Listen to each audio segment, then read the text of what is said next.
नमस्कार दोस्तों, आप सभी का स्वागत करता हूं। मैं आपका दोस्त प्रतीक सुभाष। पॉजिटिव एमपी एक आप देख रहे हैं, और पॉजिटिव एमपी इंदौर से चलकर अब यहां पर पूरे मध्य प्रदेश में इस उपचुनाव को कवर करने के लिए यहां पर आपके बीच में है। और देखिए, जितना भी रायता फैल रहा है, पहले तो मैं माननीय पूर्व विधायक जी से क्षमा चाहूँगा, क्योंकि हमारी बिल्कुल लोकल देसी लैंग्वेज में हम लोग बात करते हैं, हमारा चैनल की जो विशेषता है। तो ये जो पूरा रायता अभी तक जो फैला है वो फैला है, और उस फैलने का कारण ये है कि उपचुनाव हो रहा है। और दूसरी चीज़ ये है कि हमारे बीच में पूर्व विधायक इसी विधानसभा के राजेंद्र भारती जी मौजूद हैं। ये इन्हीं के कारण जो इनका पद अभी इनके पास नहीं है, उस वजह से नहीं है। जो ये रायता फैला है ये उस पिछले चुनाव की वजह से है, जिस चुनाव में इन्होंने नरोत्तम मिश्रा, जो कि हम जब जगह जगह जा रहे हैं वो लोग बोल रहे हैं दादा दादा दादा, सब तरफ के दादा होते तो जीत जाते, दादा होते तो जीत जाते, दादा को टिकट मिलने चाहिए थी। उन नरोत्तम मिश्रा, जो कि उस समय देश के करंट के गृह मंत्री थे, उनको हराया था। और वो क्योंकि हारे, सीट गई, और फिर इस वजह से इतना पूरा बखेड़ा हुआ कि भैया मैं समंदर हूँ, वापस लौट के आऊँगा। और वो जो समंदर वाले जो डायलॉग है वापस दोहराते हुए आप बोल रहे हैं कि कोई बात नहीं, समंदर तो लौट गया, बोले अब बना लो घर, कोई दिक्कत नहीं है। क्या कहना चाहेंगे सर आप? पहले तो बहुत बहुत स्वागत है आपका पॉजिटिव एमपी में।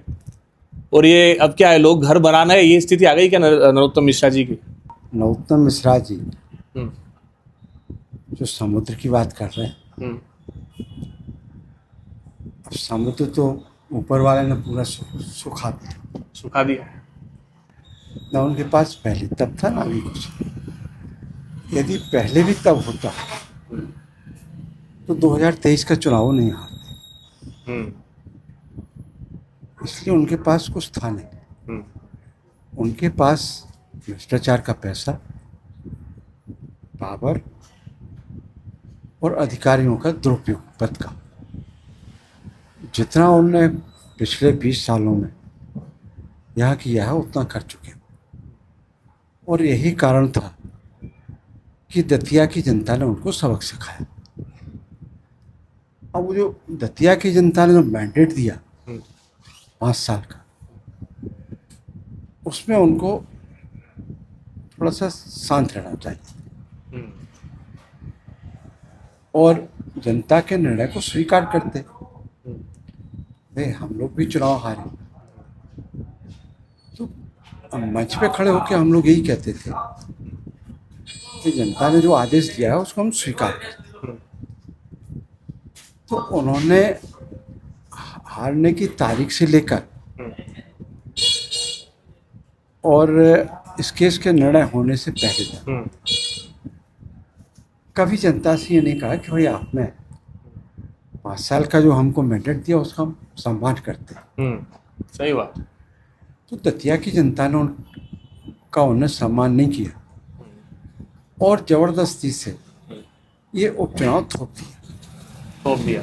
जनता नहीं चाहती, आज भी आप जनता से पूछा, जनता नहीं चाहती है कि उपचुनाव होना चाहिए।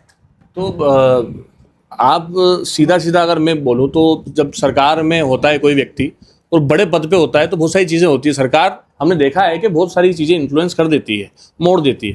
तो आपके साथ जो ये केस और ये सब चीज़ें जो हुई, उसमें आपको लगता है कि ये साजिशन था? ये उनका अधिकारियों के साथ इस केस में डीपीओ, एडीपीओ, इन सबके साथ उनका एक षड्यंत्र था। अच्छा। और षड्यंत्र पूर्वक ये केस लगाया गया। आप उस फैसले को पढ़ लेंगे तो आपको समझ में आ जाएगा। अच्छा। लेकिन हमारी जानकारी है कि मतलब मुझे अयोग्य घोषित कराने में लगभग उनका 25-30 करोड़ रुपए खर्च हुआ। 25-30 करोड़ रुपया? देखिए, बहुत बड़ी बात नरोत्तम मिश्रा जी के बारे में कह रहे हैं कि 25-30 करोड़ रुपया इनका खर्च हुआ है आपको अयोग्य साबित करने के लिए, और ये पद चला जाए आपका, इसलिए साजिश रची गई। हाँ, सारा प्रोपोगंडा उन्होंने किया। अच्छा। हमको अयोग्य घोषित कराने में, जनता की बेइज्जती करने में। उन्होंने ये सब जो किया उसका पनिशमेंट भी ऊपर वाले ने उनको दिया, और स्थिति यहाँ तक लाके खड़ी कर दी कि जो व्यक्ति चुनाव की तैयारी कर रहा हो उसको यही पता नहीं चला कि उसका टिकट कब कट गया। हाँ, उन्होंने तो फॉर्म लेके रख लिया था, तैयारी थी नामांकन करने की। फॉर्म ले लिया था, सब कुछ ले लिया था, उनको पता ही नहीं चला। जिस तरह से हाँ हाँ उन्होंने हमको आयोग घोषित कराने में षड्यंत्र किया, हाँ। रात को 12 बजे विधानसभा खुलवाई अच्छा। और वहाँ से नोटिफिकेशन कराया 2 अप्रैल को। उसी तरह का षड्यंत्र उनके साथ हुआ अच्छा। और उनके पार्टी के लोगों ने किया। बल्कि हम उसको इस तरह से भी कह सकते हैं, उनकी पार्टी ने जहाँ तक उनका उपयोग समझा कि ये सीट को खाली करा रहे हैं, वहाँ तक तो वो शांत रही उनकी पार्टी के नेता। जैसे ही आयोग घोषित हो गए और निर्वाचन आयोग ने चुनाव की तारीख घोषित कर, उसके बाद सारे नेताओं ने उनके खिलाफ षड्यंत्र करके उनका टिकट इस काबिल ही नहीं रहने दिया। अच्छा। कि वो चुनाव में भाग ले सके।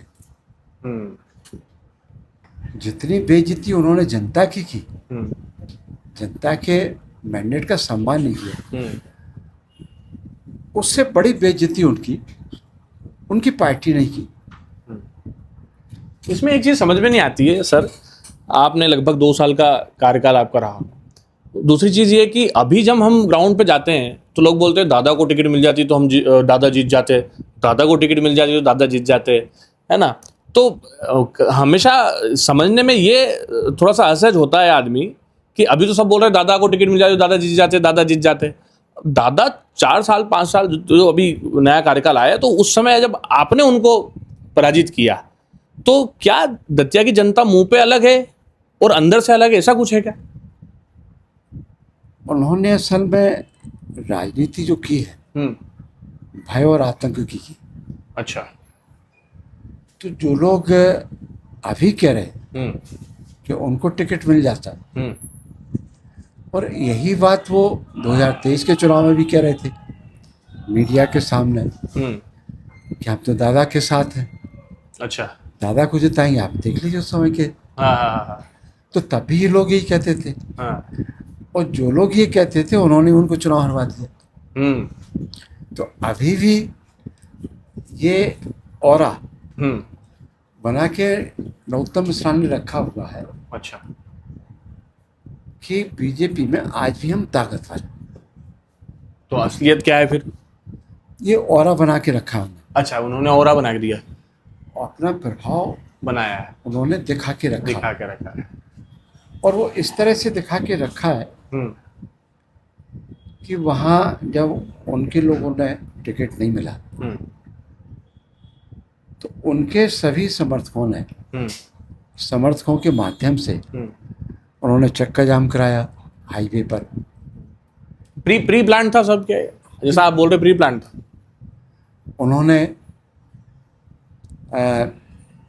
बीजेपी का कार्यालय था उस पर कब्जा करवा लिया। और यहाँ तक कि मोदी जी और मुख्यमंत्री को भद्दी भद्दी गालियाँ भी दिलवाई कि नहीं दिलवाई।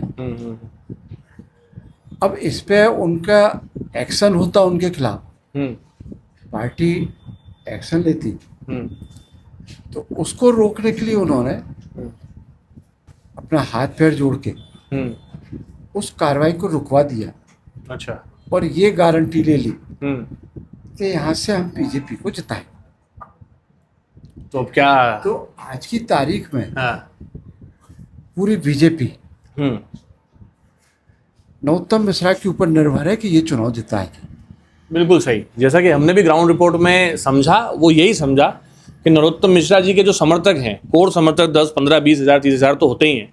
इतना समय, लंबे समय उन्होंने राजनीति की, तो पूरा चुनाव ये इस बात पे निर्भर करता है कि उनके समर्थक वाकई में किसके साथ जाते हैं। आपने और गहराई से जानकारी ली होगी तो आपको ये जानकारी मिल गई होगी कि ऊपरी तौर से तो वो गारंटी लिए, ठीक है, और अंदर से उन्होंने अपने सारे कार्यकर्ताओं को कह दिया है कि कांग्रेस पार्टी को जिताना है। अच्छा, ये आप दावा कर रहे हैं?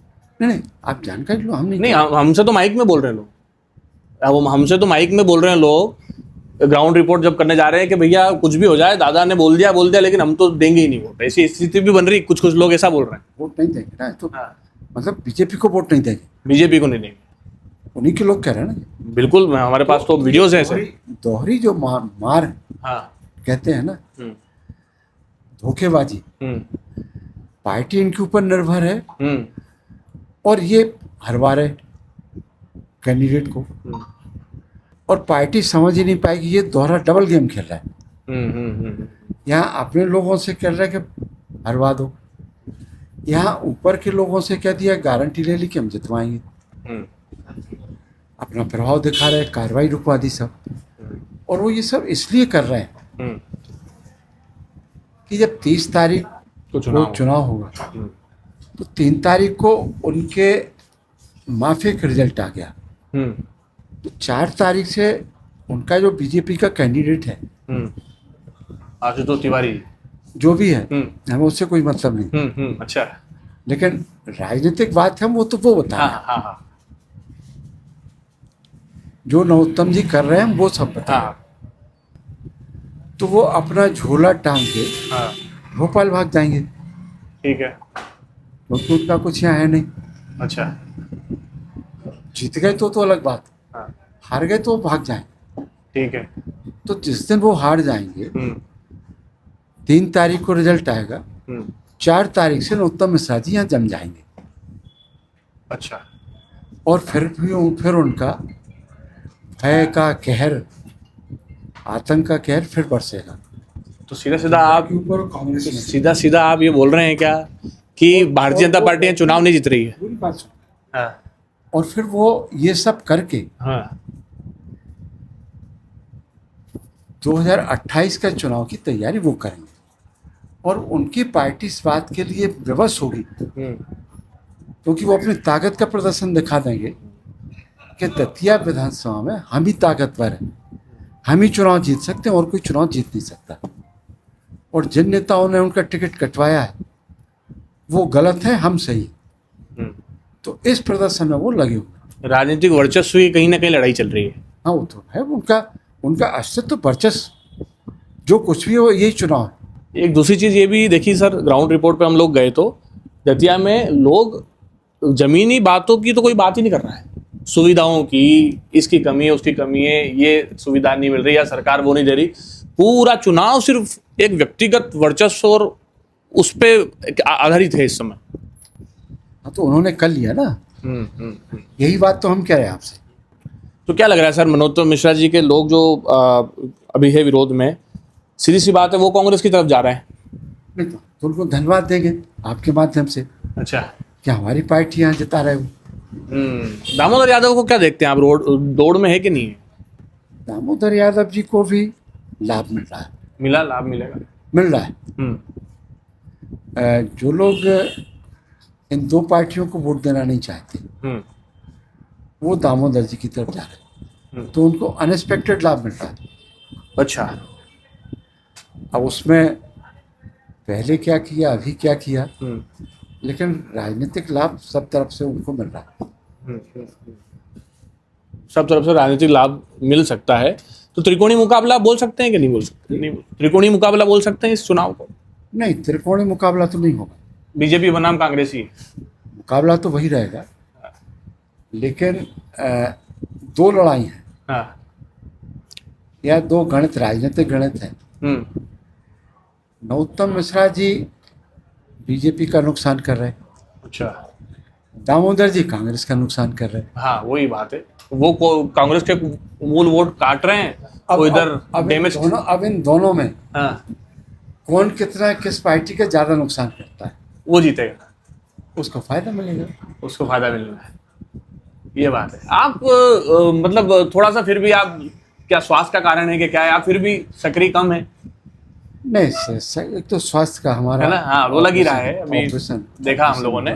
तो इस वैसे थोड़ा इस यही कारण हो सकता है ना। और बाकी ऐसा भी एक ये जनता है वो पूरा तमाम क्षेत्र देख रहा है।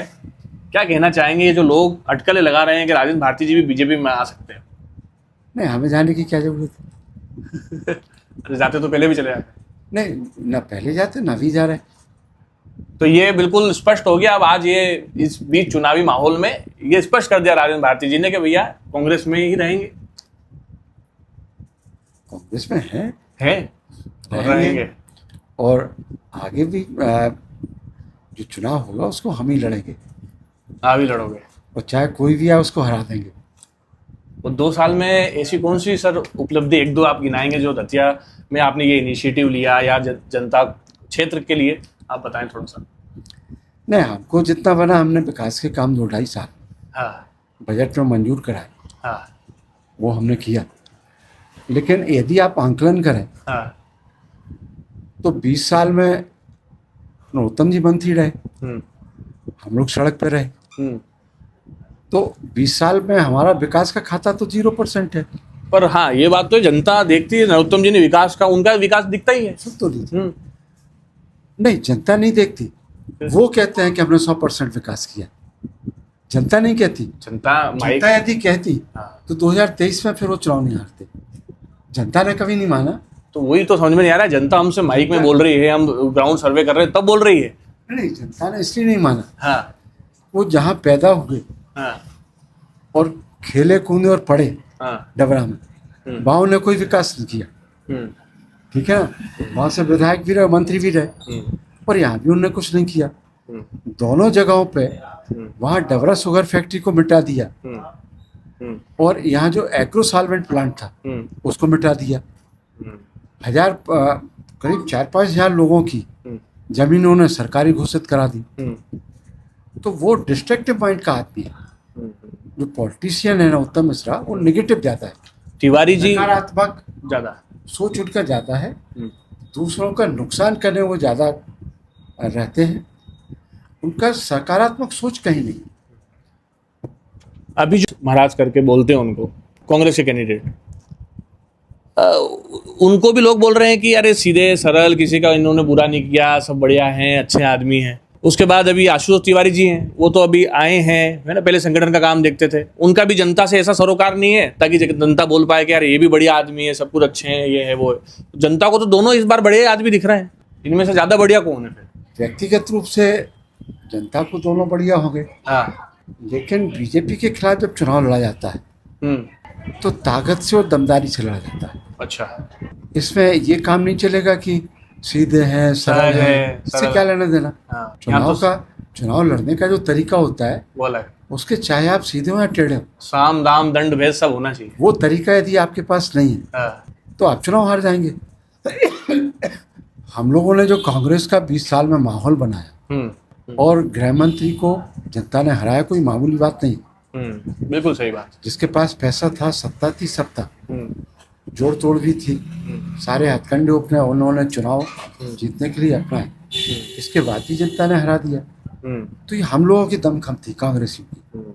तो कुल मिला के दमदारी से चुनाव लड़ा जाता है। दमदारी से चुनाव लड़े और हर चुनाव में नरोत्तम मिश्रा जी के खिलाफ अपने आचार संहिता के मामले दर्ज करवाए पुलिस में, उनका पैसा पकड़वाया। अच्छा, ये दमखम जो माहौल बना है कांग्रेस के पक्ष में, यदि कांग्रेस के प्रत्याशी केवल इस बात पे टिके रहे कि नरोत्तम जी हमारा समर्थन कर रहे हैं और दमखम से चुनाव नहीं लड़ा, भाई इलेक्शन तो दमखम का होता है, शासन प्रशासन से लड़ना है। यदि वो दमखम नहीं दिखाई और एक ही भरोसे पर रहे तो मात खा जाए। मैं आपसे बिल्कुल अगला प्रश्न यही पूछने वाला था कि हमने लोगों से बात की, हम किले में भी गए अंदर, उन्होंने बोल दिया यार मैं मीडिया वालों से अभी ज़्यादा बात नहीं कर रहा हूँ। इधर उधर मिला के कुछ मिले जुले कार्यकर्ताओं से बात चीज़ ये समझ में आई कि उनका कहना ये है कि यार अभी नरोत्तम मिश्रा जी थोड़ा सा इधर से बगावत में ऐसा लग रहा है लोगों को, ऊपर अलग अंदर अलग, इस वजह से अभी घनश्याम जी कुछ बोल नहीं रहे हैं कि यार कुछ ऐसा गलत नहीं निकल जाए। अभी पूरा पक्ष में माहौल चल रहा है, ऐसा नहीं कि नरोत्तम मिश्रा के खिलाफ ही कुछ ऐसा निकल जाए, या फिर जब सामने आएंगे तो बोलना ही पड़ेगा, और नहीं बोलेंगे तो भी दिक्कत। तो इस वजह से भी वो मीडिया से भी ज्यादा बात नहीं कर रहे। और वाकई में ये बात है कि उनके कांग्रेस के कार्यकर्ता जब हम बात कर रहे हैं तो वो भी यही बोल रहे हैं कि नरोत्तम मिश्रा के साथ गलत किया, नरोत्तम एक ही चीज। तो कहीं ना कहीं ऐसा लग जरूर रहा है कि कांग्रेस जो है वो भी नरोत्तम मिश्रा जी को बड़ा चढ़ा के, उनके कार्यकर्ताओं को बड़ा चढ़ा के, उनकी दुखती नस पे हाथ रख के ये इस चुनाव को मेन आधार बना रही है। आपका कहना ये है ना, ये जो आपने सारी बात कही, जो आपने बोली वही हमने ऑब्जर्व की। यही है ना बिल्कुल। कि वो नरोत्तम मिश्रा के सारे चुनाव लड़ रहे हैं। हाँ लेकिन बीजेपी जो है हाँ। वो अपनी दमखम पे मतलब शासन हाँ। प्रशासन, अच्छा। नरोत्तम मिश्रा जी ऊपर से क्या दिखा रहे हैं, अंदर से क्या करे वो अलग बात। लेकिन उनको जो है ये जो दिखाए तो जा रहा है, हमसे यदि चुनाव नहीं लड़े हाँ और बीजेपी बेईमानी करने में कामयाब हो गई हाँ। तो कांग्रेस हार सकती है। तो सर बिल्कुल सेम यही बात थी, आपने बहुत टाइम दिया हमको, एक छोटा चैनल होने के नाते आज हम कर रहे हैं दमखम से, आप हमारी आवाज़ रख रहे हैं। अंत में बस मैं यही पूछना चाह रहा हूँ कि आपने स्पष्ट कर दिया कि आपका स्टैंड, और अभी इस समीकरण में कांग्रेस को अगर जीतना है, मैदान मारना है, क्योंकि आप भी देख रहे हैं कांटे की टक्कर है, 5-10 हज़ार 15 हज़ार का खेल है मान लो, तो फिर कांग्रेस को क्या करना चाहिए? चलो ठीक है, नरोत्तम मिश्रा जी की बैसाखी पे मत खड़े होके क्या आप करना चाहिए? पोलिंग बूथ पे जो गड़बड़ी होगी उसको यदि रोक लिया अच्छा, तो कांग्रेस जीत जाएगी। तो मतलब आप सीधा सीधा बता रहे हैं कि ऐसा होगा? 100% होगा। बाई इलेक्शन है तो सरकार लड़ती है, पार्टी चुनाव नहीं लड़ती। बाई इलेक्शन रूलिंग पार्टी चुनाव लड़ती है, शासन लड़ाई लड़ता है। तो शासन से लड़ने के लिए यदि आपके पास अपना जज्बा और ऊर्जा नहीं है तो फिर आप कैसे जीतेंगे? बड़ी बात है आप जो बोल रहे हैं, बिल्कुल बड़ी बात है। चुनाव हमेशा अटैकिंग रूप में लड़ा जाता है, डिफेंसिंग नहीं होना चाहिए। डिफेंस कोई भी खेल हो। क्या? खेल के मैदान में भी आप खेलें, हाँ, फुटबॉल खेलें, हॉकी खेलें, हाँ, तो अटैकिंग में ही जीतेंगे आप, हाँ। डिफेंस में नहीं जीतेंगे। और कहीं ना कहीं आप ये कहना चाह रहे हैं कि जिस तरह से डिफेंसिव मोड में अभी नजर आ रहे हैं हमको, तो ग्राउंड रिपोर्ट पे भी हमने देखा अग्रेशन के साथ खेलना चाहिए। और दूसरी एक ये चीज़ है मैं आपको बताना चाह रहा हूँ कि आप एक ऐसे व्यक्ति हैं जिन्होंने इतना बड़ा किला, मजबूत किला ढाया, तो आपको उस चीज़ का अनुभव होगा ही। लेकिन दोनों के संगठन में भी तो अंतर है सर। आप देखो मध्य प्रदेश के, ये यहीं अपने दतिया में एक सबसे बड़ा वीआईपी होटल कौन सा है, वो एक हाँ रतन रॉयल, हाँ, उसमें मैं देख रहा हूँ कि मतलब बड़े बड़े, हमने तो 2-3 इंदौर के विधायकों से और सबसे बात करके देखी, तमाम पूरी बीजेपी वो वहाँ पे है। और क्योंकि अब बीजेपी है, सरकार में सब कुछ है, तो सब पैसा वैसा सब है, तो बड़ी लेविश तरह से उनको रख रखा है और दमखम से लगे, मतलब गली गली में कार्यकर्ता दिख रहे हैं। किसके? बीजेपी के? बीजेपी के कार्यकर्ता बाहर बाहर के अपने इस समाज का नेता, उस समाज का नेता, सभी समाज के नेता, सभी तरह से गठजोड़ करने के लिए यहाँ पे है। कांग्रेस का मैं ऐसा देख रहा हूँ कि जो कार्यकर्ता है वो काम तो कर रहे हैं, उत्साह है। पहले सर बोलते नहीं थे बिल्कुल भी, अब मेरे को ये समझ में आ रहा है कि लोग फिर भी बोलने लगे हैं। देखिए, इसका जो बोलने लगे हैं, हाँ भय और आतंक की राजनीति जो उनकी खत्म हो, हाँ। सबसे पहला श्रेय तो जाता है जनता को। अच्छा, ठीक है। दूसरा क्रेडिट जाती है जो हमारे साथ कांग्रेसी साथी, जो सहयोगी थे, जिन्होंने 20 साल संघर्ष किया, जेल गए, फर्जी केस लगे, उनका आर्थिक नुकसान हुआ, वो पूरी ताकत के साथ खड़े रहे। सही बात है, लोग डर जाते हैं। और जनता का भय तब निकला, हाँ, जब हम लोगों ने वो भय निकाला। बहुत बड़ी हम लोग खड़े रहे उसके साथ। हम लोग नहीं खड़े रहते तो जनता का भय नहीं जाता। आज जो आप कह रहे हैं लोग बोल रहे हैं, इसमें मैं फिर रिपीट करूंगा, इसमें सबसे बड़ा योगदान जनता का, और जनता के बाद यदि कोई है तो लड़ने वाले कांग्रेसियों का। जो कैंडिडेट उस समय बिल्कुल जाबाजी से लड़े, उनका साल से लड़ रहे हैं भाई। और उसी जज्बे और उसी जाबाजी से लड़ने का सुझाव राजेंद्र भारती जी ने कांग्रेस को इस समय दिया है। मूल मंत्र ये 2 दिन बचे हैं, इसमें जो अपना जितना जज्बा दिखाएगा वो इस मैदान को मार ले जाएगा। हमसे बात करने के लिए, पॉजिटिव एमपी को समय देने के लिए बहुत बहुत धन्यवाद। बहुत बहुत धन्यवाद सर। अरे वाह।